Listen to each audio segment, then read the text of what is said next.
Hi, how Hi, I'm good. How are you? I'm doing great. So, first of all, formally, I would like to welcome you. Thank you for joining us on second episode of Soch, and I'm really appreciating how you're supporting the cause. So, thank you for joining. I should actually thank you for inviting me to do this interview because trust me, you're doing a fabulous job. Thank you, Devashri.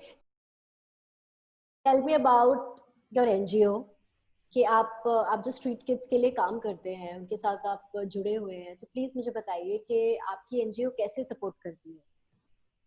So, before I come to that, let me just start talking about Prince Kumar Tiwari. Like his name, he is like a prince to these children. So, he started this foundation 9 saal pehle, which is in 2011. So, that time he was just 18 years of age when he started teaching underprivileged children who live on the streets. And I joined him in 2013. So, this was during the time I was working on a documentary, on the NGO, and I got involved with the kids, and eventually I joined him in teaching these children. So I think when I joined him, he was a CA. I mean, he had completed his CA by then, and he was also offered like well-paying jobs and everything, but he gave up his career, just to take care of these children because he had already started teaching them in 2011.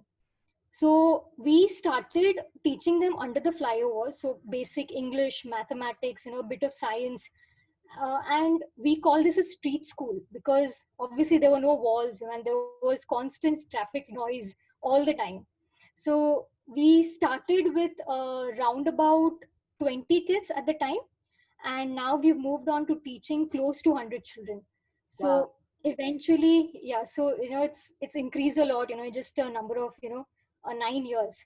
So eventually we started enrolling them to private schools, and now we are on the verge of building our very own dream school, for not just existing kids but also for other underprivileged children. So at present we are taking care of their school fees, uniform, books, stationery, all kinds of expenses, even providing them with one time meal, health emergencies. Prince also attends PTA meetings, and right now we are planning the school, building it, and generating funds for the same. Great. So I think that's a great initiative. अच्छा Divyashree, tell me one thing. India में बहुत सारे government schools हैं, right? Correct. जिनकी fees बहुत कम है या ना के बराबर है. तो Correct. why do you think उसके बाद भी NGOs like yours, because there are so many NGOs who are supporting different causes, like how you're supporting street children, there are other NGOs who are supporting education in general. So tell me, why do you think कि NGO has to come in picture to support these children? I mean, where do you think government is lacking? And once you explain that, what do you expect from government in on that front?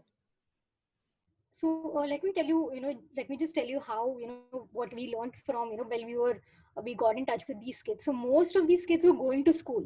Okay. So when we took over the education of these kids, they were already going to municipal schools every day. Okay. But the only reason the parents sent them was because they got midday meal. Right. The parents would be, yeah, correct. So they would be out for work, the whole day. So kids at school was more like a daycare facility, that took care of their food more than anything else.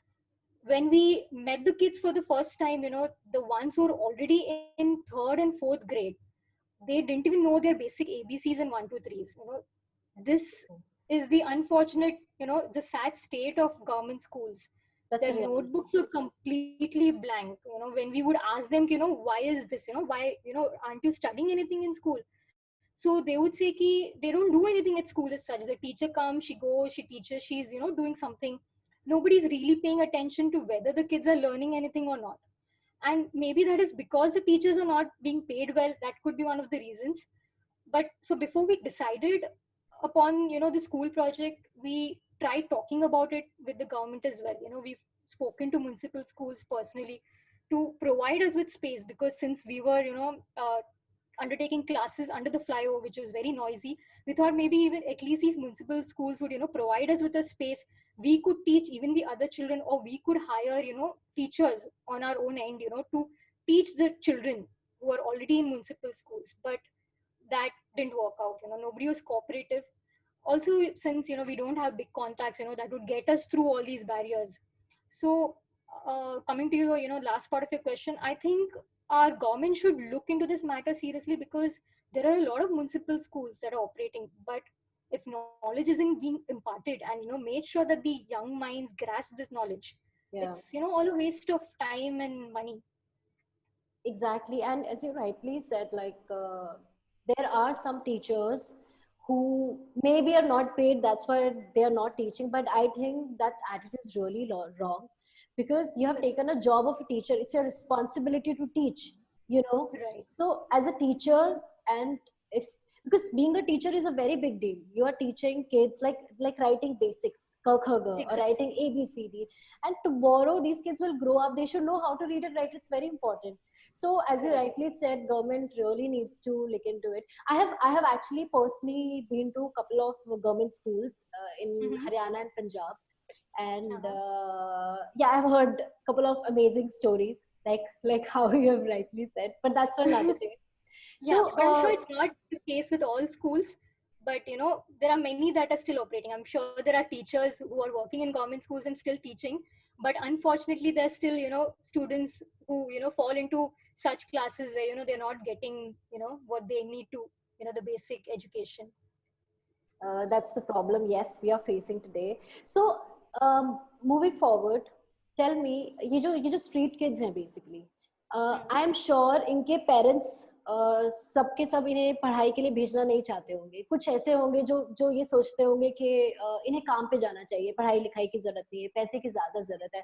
So I please tell me what kind of problems you exactly face while dealing with street kids and their parents. How do you convince them कि भेजो अपने बच्चों को आप school? So initially there was a lot of problem, because it was difficult to convince both the kids and the parents. Though some kids were still interested in studying, but they didn't have anyone to guide them. Few parents even told us that there's no use of teaching the kids, because ultimately they'll have to do whatever their parents are doing. So I think when Prince, this was before I joined, so when Prince met them in 2011, for the first time, so he was shocked to see how they live. Because under the flyover you must have seen, most of these women, they sold utensils in exchange for clothes. A few were daily wage workers who worked at construction sites, and while there were few others who were rack pickers or sweepers. So their entire generations, 50, 60 years or more, they've been living under the flyovers. So of course they did not enjoy living like this. Even they also would want to have a home of their own. Right. Mainly they mainly hailed from Gujarat and Konkan side, and most were farmers once upon a time. But then they migrated to cities because drought, all those issues came up. And in search of a better life, they moved to cities. But unfortunately, their present condition is worse than what they were facing before, probably. Even villages, from where they came from, we visited those villages, and it's shocking to know that even those villages don't have proper drinking water. Yeah. So, it is like, they always kept moving and they've never settled in one place. So, since, these are daily wage workers, the money they earn, it's not sufficient, and their life is pretty much, unpredictable. So, they don't know if they'll even get anything tomorrow. So, they would ask their kids to beg. Right. So, that was the only solution, because, the basic need is to eat. If you don't have anything to eat, what are you going to do? So they would obviously make them beg. So that's when we spotted them begging at the temple, these kids, and how we met them and how this everything started. Right. So because now that we understand their condition, that they wouldn't be open to education over money from begging or other means. So Right. they sent their schools to kids only because they were getting the midday meal, but they weren't really concerned about the education. And we can't blame them, because now that we know the circumstances that they live in, so Right. education was not really their priority. But eventually when we started teaching these children, when they were admitted in private schools and did really well, that's when we started encouraging their kids as well. You won't believe, some of our kids, they have scored like above 90% in their Wow. first year of school itself, Wow. with other children already, like children like us, from proper homes, with them, studying with them, competing with them, they've scored like about 90%. Some of them have even stood first and second in class. That's in the first year of them being enrolled in schools. So when even other parents who saw like how well these children were performing under our care, even they wanted to enroll, because earlier they were not keen on, even letting them, study under the flyover. So, with regards to the second part of question, so yeah, this is, how it is. So, have you seen that parents who finally agree to send their kids to school, are they still differentiating between कि हाँ हम अपने बेटे को school में भेजेंगे, but we will not send our daughter to school? Do you see this kind of trend also here? No, I don't think we've seen anything like that, because they were more willing to, send their girls as well to school, because obviously, the girls were smarter and more interested in studies than the boys. And when they noticed this and, and they knew about it, they encouraged them to study, which might come as a shocker to most, but this has been our experience with them.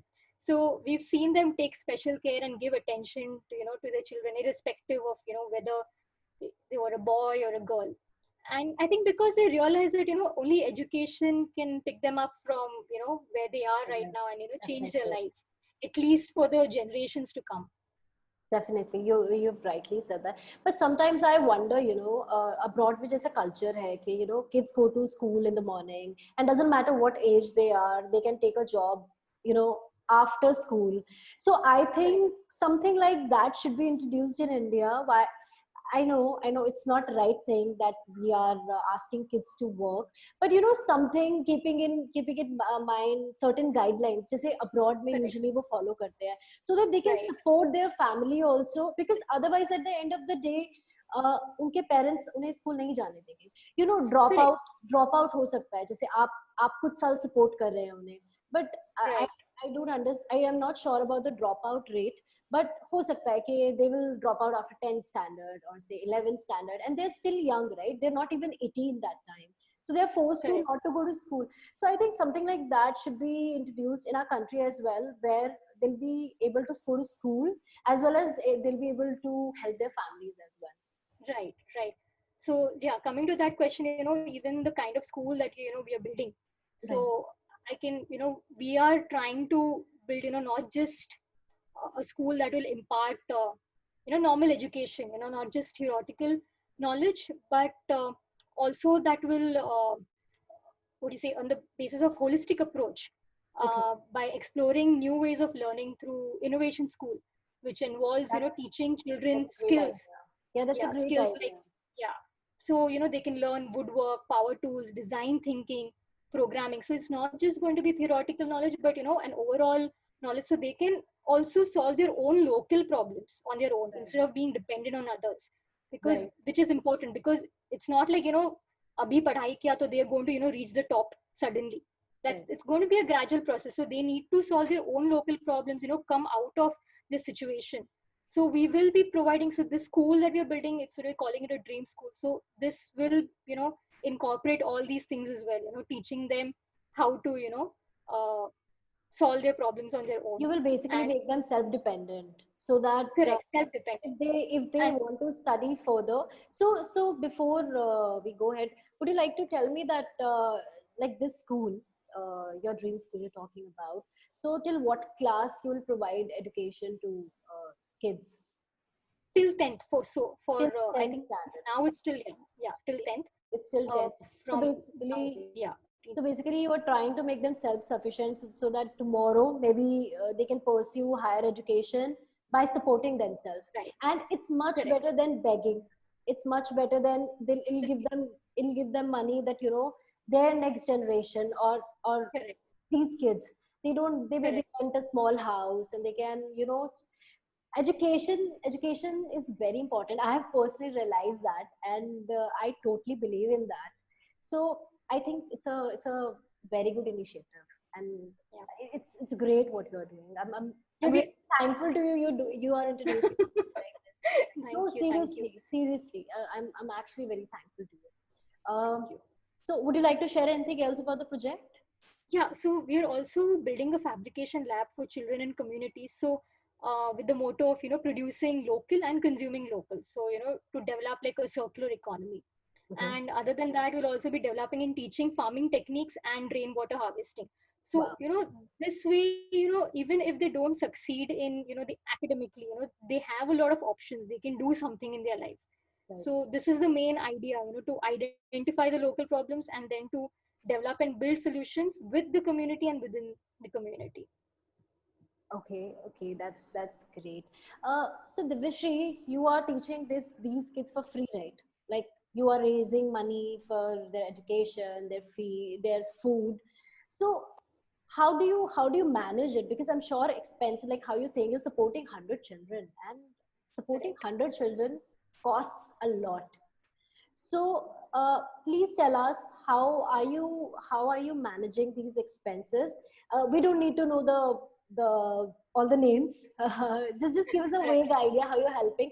Why I'm asking this question is because maybe outside there are more people like you who want to help street children.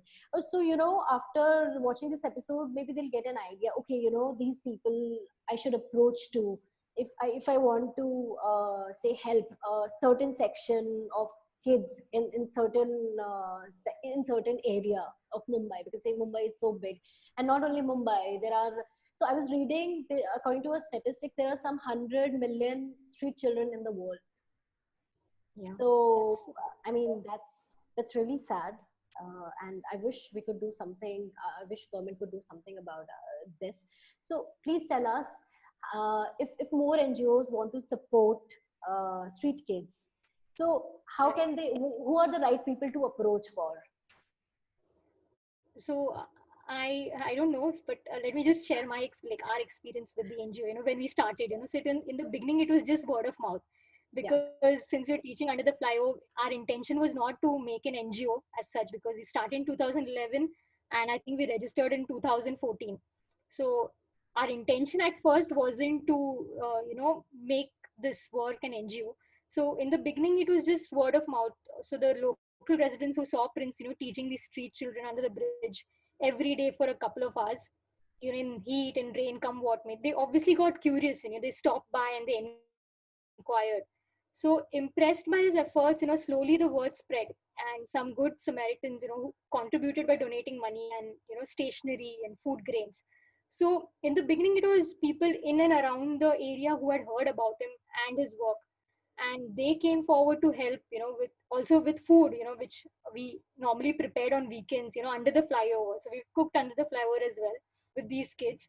So we are not a well-known NGO as yet, so not many of us know about the work that's been done. So initially people who saw the work under the flyover, they contributed by donating money and providing stationery, everything. Slowly companies in the area, employees working for the companies, they started coming forward. They got together, they arranged for funds, and that's how we've been receiving help. It's been on and off. I'm not saying that we are getting constant funding. It's been on and off, and also crowdfunding has helped to a bit, because now that we are building a school, it's we've got a land that was donated to us, which we are really thankful to him. uh, and we are building the school, so obviously building the school also takes a lot of money. So we've been asking, even not just for contribution in terms of money, but also in terms of building materials like cement, brick, anything that's used in making a structure. So people have come forward, but like I said, we don't have a big corporate as such, who's constantly supporting, which we did. Then it wouldn't be such it wouldn't take so much time. right. So I think, yeah, I wish more corporates would be willing to support our cause, and causes not just related to education, but there are a lot of NGOs, small NGOs, who really work genuinely.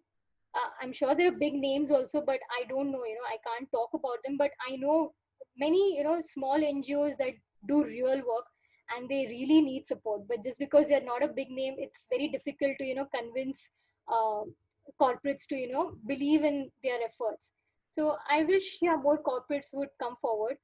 And if there's an NGO like education, who's into education, they can, I think, research a lot more on companies, that have CSR activities, that Yeah. do CSR activities for children, or education based. I think you'll have to do a bit of research on Google. You'll find companies. You can visit their websites, and you can see what kind of causes companies support. And I think accordingly, you can contact the CSR, handling it. And maybe that's the only way. And otherwise, yeah, there's always online marketing and social media. Social media is great help. Yeah, Yes. people, from all over the world come together for, a genuine cause. And we've been grateful, for such people. I just call them angels on earth. So, So first of all, I yes. would like to tell you that you need to stop saying that we are a small NGO. It doesn't matter. It's been very few years that you have started working out, and you guys are doing great job. I mean, you're literally raising 100 kids. It's no joke. Yeah. I'm sure we can ask our parents how they were just paying school fee of Simi and my brother. So if I go and Right. ask my father, he just raised like 2 kids whole life, and I know there were a lot of expenses. And you are actually raising 100 kids.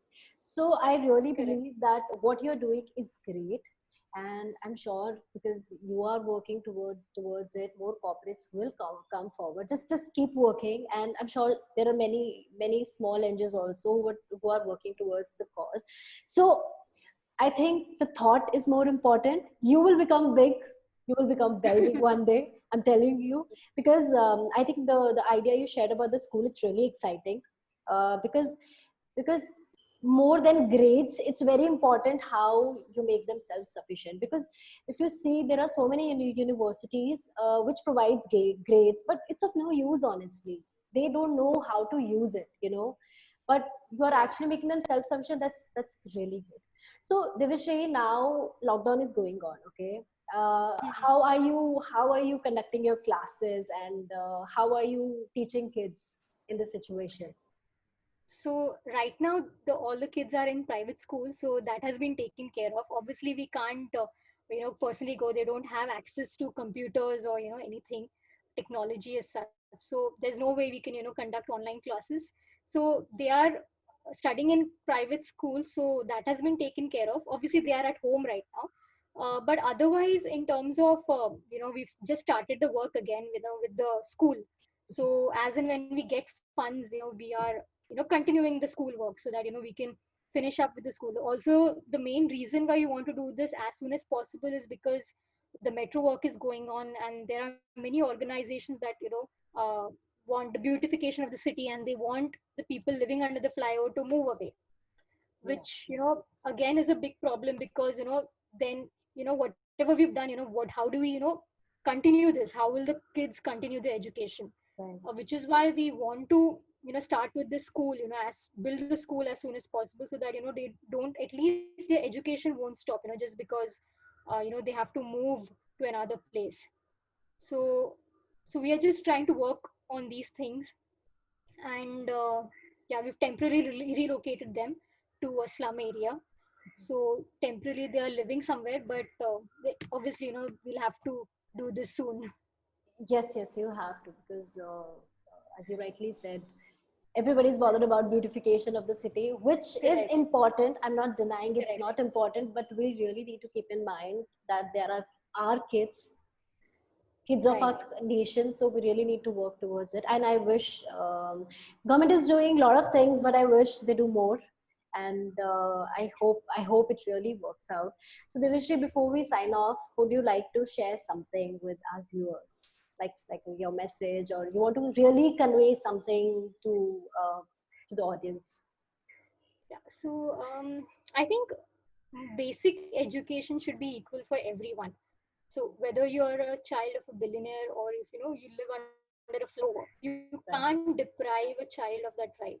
So I think education should be available for everyone. It's a basic right, and only because only education uh, can lift the lives of these children, and they can move on and create a better life for themselves and for the generations to come. Yes, So and they yes. make them Empowerment will come with the education. And I totally believe that. And whatever you said, I totally agree with everything. I mean, I wanted to talk more about education, how it has helped women over the years. Like, I come from a very small town, how it has helped me evolve over the time. But that's for another episode. maybe Right. we can discuss that in another episode for another time. So, Definitely. but thank you very much for joining us, and you're supporting a great cause. You're working towards a great cause, and I wish you good luck. I wish you get a lot of sponsors, and I really wish कि आपका school जल्दी जल्दी बन जाए, so that you can teach these kids. And I will definitely visit once Definitely the you should. school is built and this corona just goes away. So Yes. thank you, Divishri. Thank you for joining Thank you us. so much, Anjali. Bye. Thank you.